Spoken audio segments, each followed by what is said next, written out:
आयले तान्या सावंतने आता एकनाथ शिंदेची डोकेदुखी वाढवली. काय म्हटलं तानाजी सावंत की राष्ट्रवादीची अवलाद सत्तेशिवाय राहू शकत नाही. जसं पाण्यातनं मासा काढला की तो बाहेर तरफडतो, त्या पद्धतीने हे राष्ट्रवादी काँग्रेसवाले म्हणजे अजित पवार गटावाले हे सत्तेशिवाय राहू शकत नाही.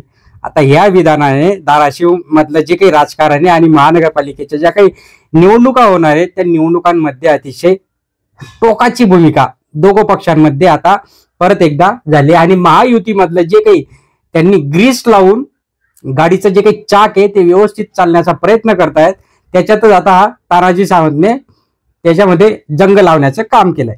कसं तर राष्ट्रवादीला डिवसलंय. कशा पद्धतीने डिवसलं? अक्षरशः अवलाद अशी आहे असं अवलाद अशी आहे की ती सत्तेशिवायच राहू शकत नाही. काय करायचं यांचं? यांना कधी भाजप सोबत युती, जो सत्तेत असेल शिवसेना असेल सोबत तर शिवसेनेसोबत युती, किंवा आता भाजप शिवसेना दोघं एकत्र आले त्यांच्यासोबत युती, म्हणजे युतीशिवाय हे राहूच शकत नाही असं वक्तव्य तानाजी सावंतने केलं. पहिलेच ते देवेंद्र फडणवीस हे दोन सावत्र बायका सामान्यामध्ये आता टेन्शन आलेलं आहे, त्याच्यातच भर म्हणून आता हे तानाजी सावंतने आता हे असं विधान केलेलं आहे. एक तर ते पार्थ पवारचा कांडमुळे अजित पवार टेन्शन मध्ये, अजित पवारला राजीनामा कसा मागायचा, अजित पवारला पक्षातनं कसं काढायचं, किंवा युती तोडली तर सत्ता जाईल अशा टेन्शन मध्ये असलेला देवेंद्र फडणवीस त्याच्याच मध्ये आता हे एकनाथ शिंदेच्या माणसाने म्हणजे तानाजी सावंतने जो 50 खोके घेऊन तिकडे फरार झालेला आहे त्याने असं विधान करून परत एकदा या तिघांची डोकेदुखी वाढवली. आता याच्यामध्ये पिसलं कोण जाणार? तर याच्यामध्ये पिसलं जाणार आहे तिघ. कसं तर अजित पवारच्या माणसाला असं बोलला म्हणजे अजित पवार टेन्शन मध्ये, किंवा अजित पवारला बोलल्यामुळे एकनाथ शिंदे टेन्शन मध्ये, आणि या दोघांना सामान्यामध्ये देवेंद्र फडणवीस टेन्शन मध्ये.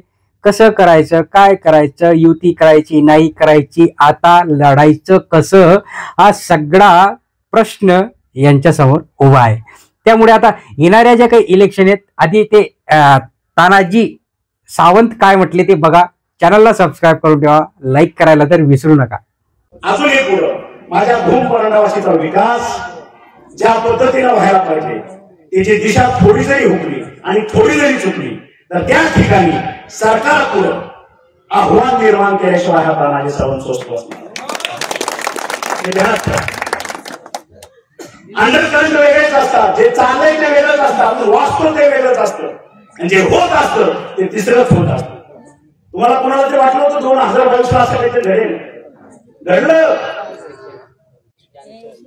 आणि आता काय घडू शकत नाही. काय अडचण नाही? 234 आहेत, 234 आहेत बघू, दोन काय 234 का आता एकच की माणसं सगळे माणसं सगळे ते म्हणून चिंता करायचं काय कारण नाही. आणि म्हणून सांगतो येत्या निवडणुकीला सर्व धर्म संभाव, आपली एकी आणि आपला अजेंडा कुणाला बदनाम करण्याचा नाही, आपला अजेंडा हा विकासाचा आहे. विकासाला घेऊन आपण जातोय.